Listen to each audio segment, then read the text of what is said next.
ಮೈತ್ರಿ ಪಕ್ಷಗಳ ಸುದ್ದಿಗೋಷ್ಠಿಗೆ ಕಾಂಗ್ರೆಸ್ ಕೌಂಟರ್ ಕೊಟ್ಟಿದೆ. ಎಚ್.ಡಿ. ಕುಮಾರಸ್ವಾಮಿ ವಿರುದ್ಧ ರಮೇಶ್ ಬಾಬು ಗುಡುಗಿದ್ದಾರೆ.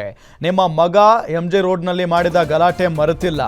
ನೀವು ಈಗ ವಿಜೇಂದ್ರ ಅಶೋಕ್ ಪಕ್ಕದಲ್ಲಿ ಕುಳಿತು ಮಾತಾಡ್ತೀರಿ. ಮೈತ್ರಿ ಪಕ್ಷಗಳು ಸುದ್ದಿಗೋಷ್ಠಿಯನ್ನು ನಡೆಸಿ ಕಾಂಗ್ರೆಸ್ ವಿರುದ್ಧ ಆಕ್ರೋಶವನ್ನು ವ್ಯಕ್ತಪಡಿಸಿದ್ವು. ಅದಾದ ನಂತರ ಮೈತ್ರಿ ಪಕ್ಷಗಳಿಗೆ ಈಗ ಕಾಂಗ್ರೆಸ್ನ ರಮೇಶ್ ಬಾಬು ಇಲ್ಲಿ ಕಿಡಿಕಾರಿದ್ದಾರೆ. ನಿಮ್ಮ ಮಗ ಅಂದರೆ ಕುಮಾರಸ್ವಾಮಿ ಅವ್ರಿಗೆ ಹೇಳ್ತಾ ಇರೋದು, ನಿಮ್ಮ ಮಗ ಎಂಜೆ ರೋಡ್ನಲ್ಲಿ ಮಾಡಿದ ಗಲಾಟೆಯನ್ನು ನಾವು ಮರೆತಿಲ್ಲ. ನೀವು ಈಗ ವಿಜೇಂದ್ರ ಅಶೋಕ್ ಪಕ್ಕದಲ್ಲಿ ಕೂತ್ಕೊಂಡು ಮಾತಾಡ್ತಾ ಇದ್ದೀರಿ. ರಾಜ್ಕುಮಾರ್ ಮೃತಪಟ್ಟಾಗ ನಿರೀಕ್ಷೆ ಮೀರಿ ಜನ ಬಂದಿದ್ರು. ಅಂದು ನೀವು ಮಾಡಿದ ಲೋಪ ದುರಂತಕ್ಕೆ ಕಾರಣ ಆಯಿತು. ಕರ್ನಾಟಕದಲ್ಲಿ ಮೊದಲ ಕಾಲ್ತುಳಿತ ಆಗಿದ್ದು ನಿಮ್ಮ ಕಾಲದಲ್ಲಿ.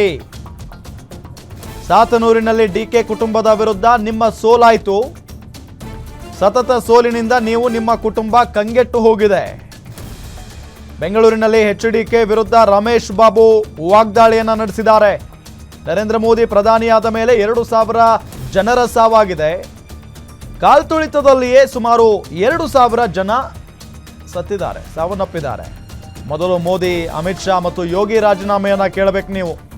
ವಿಜೇಂದ್ರ ವಿರುದ್ಧ ರಮೇಶ್ ಬಾಬು ಗುಡುಗಿದ್ದಾರೆ.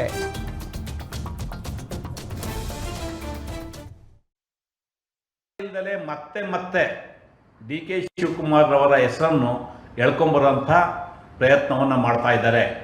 ಇವತ್ತು ಅವ್ರು ಮಾಡುವಂಥ ಪತ್ರಿಕಾಗೋಷ್ಠಿಯನ್ನು ನೋಡಿದೆ ನಾನು.